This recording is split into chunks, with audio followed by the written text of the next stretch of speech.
박미 TV의 뉴스 팩트입니다. 정인아 미안해. 연예인을 비롯해 많은 분들이 정인이에게 미안하다는 글을 써서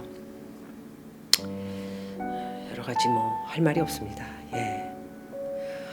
입양을 한 꼬마라고 하기엔 그렇고요. 아기를 데려다가 소위 말해서 지 놀이개 인형처럼 꺾고 부러뜨리고 때리고 치고 지 화풀이를 거기다가 다 해 놨던 것 같고요. 이런 미친 것들은 전부 사형을 시켜야 된다고 저는 생각합니다. 이게 인형입니까 지금?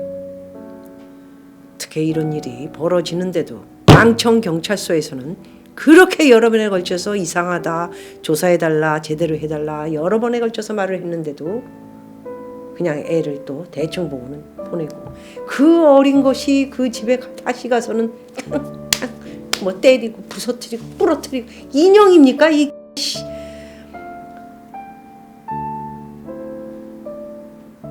응? 인형으로 알고 데려다가 인형놀이를 살아있는 사람을 인형놀이를 해서 결국 죽인 것으로 저는 그렇게밖에 볼 수 없고요. 이 무거운 일을 저지르게 가만 놔둔 양천경찰서 가만히 둬선 안 됩니다. 검찰에서 대대로 조사를 해서 전부 이 사람들 가만히 둬선 안 된다고 저는 생각하고요. 우리 모두가 이 책임을 지고 이 무거운 여러 일들을, 이 사회에 일어나는 노약자, 약한 사람들, 서민들을 맨날 이 정권, 소위 말해서 인권 변호사라는 문재인 정권에서 이런 일이 벌어졌다는 것은 용납하기 어렵다, 이렇게 말씀드릴 수 있을 것 같습니다. 인권 변호사 문재인에 대해서 30년 전 컬럼을 썼던 것이 요즘 화두가 되고 있습니다. 구치소 인권 방치, 30년 전 문재인 변호사 추미애를 혼냈다, 이런 내용의 기사를 여러분들은 뉴스를 통해서 보고 계실 것입니다. 문 대통령은 변호사로 활동하던 1991년 11월 7일 한겨레 신문에 기고한 갈수록 악화되는 재소자 인권이라는 제목의 컬럼을 통해 재소자는 별 3개의 사람이 아니라 바로 우리들의 일부이다. 그들을 인권의 사각지대에 방치하고서는 민주화를 말할 수는 없다. 정말 그러니까 여러분들, 우리는 저도 다 사람이기 때문에 그렇긴 하지만 양심이라는 것은 있습니다. 제가 뭘 하면서 뭐가 제대로 안 돼서 신경질 내고 나도 힘드니까 하지만은 또 돌이켜보면 내가 잘못했구나, 그래, 이렇게 후회를 하면서 그러지 않도록 노력을 한다든가 또 하회를 해서 많은 것을 개선을 하려고 노력을 해야 되는데, 자기가 말했던 것조차도 지금 생각해보니 아마 깜짝 놀라고 내가 이런 말을 했나 했을 수도 있을 것입니다. 지금 어떻게 됐습니까? 동부구치소 1000명이 넘는 코로나 확진자가 무대기로 계속해서 나오고 있습니다. 인권 변호사 대통령 문재인이 했던 30년 전 이야기는 옛날에 잊어버렸겠지요. 그리고는 쭉 들어앉아서 아직도 서민 중위층을 위한 우리나라를 만들겠다. 만드는 것이 독재 정권인 건가요? 미결 구금자는 형사소송법상 무죄로 추정되는 가운데 수사와 재판 과정에서 막강한 경찰 및 검찰과 맞서 자신을 방어하여야 할 지위에 있는 사람이다. 그들에 대한 인권 유린과 열악한 처우는 한쪽 선수를 묶어놓고 권투 시합을 하는 것과 마찬가지다. 미결 구금자들이 헌법과 형사소송법의 정신에 걸맞게 대접받을 수 있도록 법률의 개정과 제도의 개선이 시급하다고 지적을 했다. 이를 두고 30년 전 문재인 변호사가 추미애 장관을 호되게 비판하는 것이란 평가가 나왔죠. 갑자기 저는 동부구치소에서 일어나고 서울구치소에서 일어나는 일들을 보니까 영화에 나오는 쇼생크의 탈출, 갑자기 생각이 납니다. 그 많은 교도소에 들어가 있던 죄수들이 정말 그 안에서 일어난 추악한 일들, 별일들이 다 있지 않았습니까? 남자가 남자를 거시기니 하고 또 그 안에 있던 소장인가 과장인가 하는 것이 또 그냥 부조리로 해먹는 거를 전부 심부름시키는 과정. 그것뿐이 아니고 뭐 때리고 싸우고 폭력하고 그러는 것은 보통이었죠.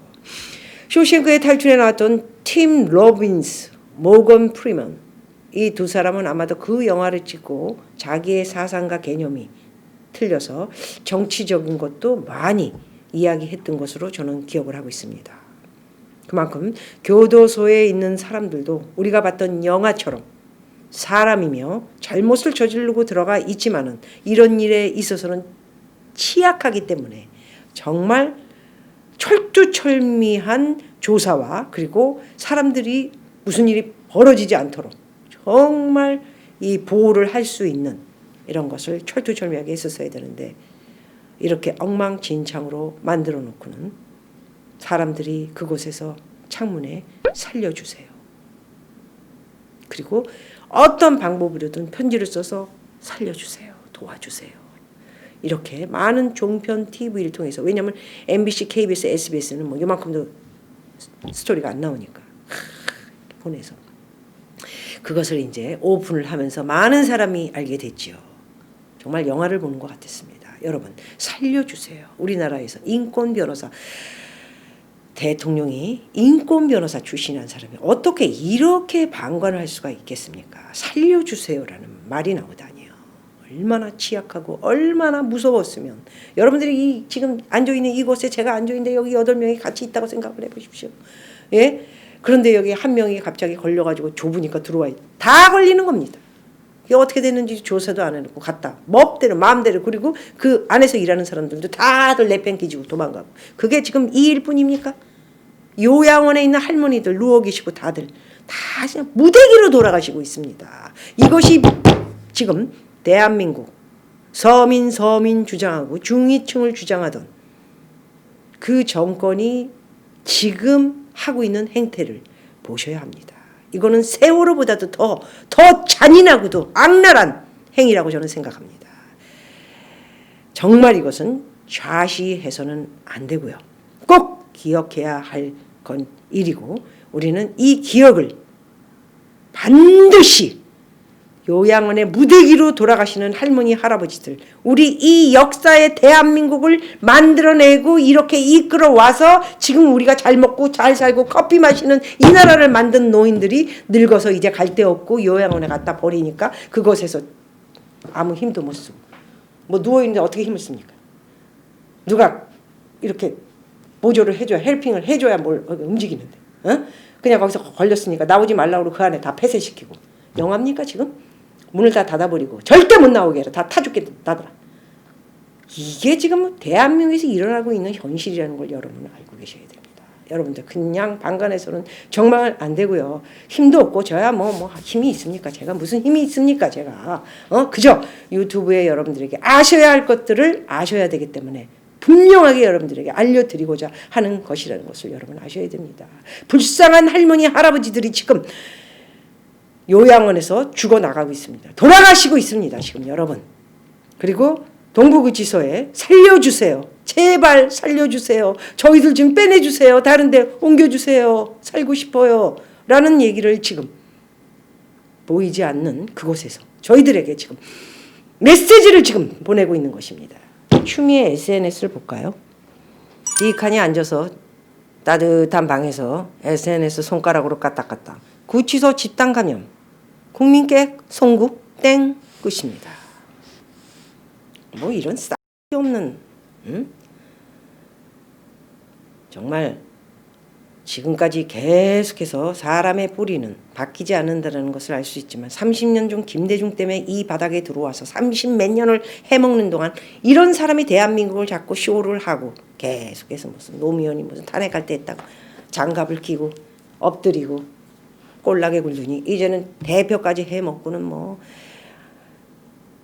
부조리를 봐도 얼마나 많은 부조리가 있는지 여러분들 아시죠? 아들을 비롯해서 지네 아들들은 다 잘 뭐 군대도 갈 필요도 없고 따뜻한 데서 뭐 게임이나 하고 뭐 다 행복하게 살아야 되고 딸은 또 자기 지금 공금으로 갔다가 뭐 사 먹이고 그 식당 가가지고 이게 뭐 하는 짓입니까 지금? 응? 네 돈 써! 나도 내 돈 쓰며 살아.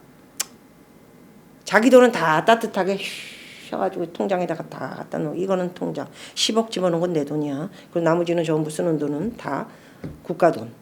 그 남은 돈. 그래 카드 가져와 법인카드. 그래 나라 법인카드 다 가져와서 그걸로 다 걷고 그래 아들도 뭐 휴가 나왔으니까 뭐 해고 옷도 한벌 사주고 뭐 해주고 뭐 다 이게 네 돈이야 지금. 응? 그래놓고는 이런 일을 벌리기까지 윤석열이 잡아 누워야만 지는 이제 칭찬을 듣고 국무총리 또는 서울시장에 지금 무슨 3점 몇 이거 지금 찬성한 인간들은 뭐하는 인간들입니까 지금? 응? 어떻게 이런 인간 같지도 않은 사람을 무슨 서울시장 뭐 무슨 지지율이 3점 몇 %? 정말 우리나라 정말 한심하게 짝이 없다는 것을 그런 걸 보면서 알 수 있는 것이죠. 정말 이 여자는 천벌을 받아야 되지 않을까 하는 생각을 저는 갖고 있습니다. 마지막으로 앞으로 이제 점차적으로 윤석열 검찰총장님 대단하십니다. 또 다시 들어와가지고 우리에게 힘을 나는 다시 들어왔다. 섣불리 나가지 않는다. 그리고 이 정권이 나를 오히려 친미애보다 어떻게 하지 못하는 게 바로 윤석열일 것이다. 이런 메시지를 저희한테 주면서 강력한 모습을 보이셨습니다. 그런데 이번에 또 이렇게 윤석열 검찰총장이 4일 현충원을 방문해서 방명록을 썼는데 살짝 말 두자가 빠졌다. 이런 내용을 볼 수 있습니다. 작년에는 조국에 헌신하신 선열의 뜻을 받들어 국민과 함께 바른 검찰을 만들겠습니다. 2020 1월 2일 윤석열 이렇게 썼네요. 올해 1월 4일 현충원 방명록에는 조국에 헌신하신 선열의 뜻을 받들어 바른 검찰을 만들겠습니다. 윤석열. 국민을 뺐네요. 윤석열 검찰총장님에 대해서는 많은 국민들이 정말 못 보던 희망을 보고 있는 듯한 그런 분들이 상당히 많습니다. 특히나 우파와 보수에서 많은 분들이 지지를 보내고 있다는 것을 아마도 본인이 더 잘 알고 있습니다. 그런데 왜 이렇게 눈치를 볼까요? 국민을 왜 뺍니까? 지금까지도 당당하게 했던 것처럼 눈치 볼 게 뭐 있습니까? 이제 7개월 남지 않았습니까? 7월에 검찰총장직을 내려놓고 아마도 저는 정치를 하지 않을까 그쪽에 점수를 두고 있는데 왜 이렇게 눈치를 보는 건가요? 그렇다면 우리가 지지하고 있는 좌파와 우파가 원하는 그런 윤석열 검찰총장님이 아니신 건가요? 다음번에 여러분 윤석열 검찰총장님에 대해서는 저의 의문점을 여러 번에 걸쳐서 말씀드리겠지만 저는 윤석열 검찰총장님 많은 지지자들이 바로 우파와 보수에 있다는 것을 말씀드리고 싶고요. 제발 문재인의 결단은 꼭 대한민국의 2022년에 해야 할 일이라는 것 무슨 뜻인지는 아실 겁니다.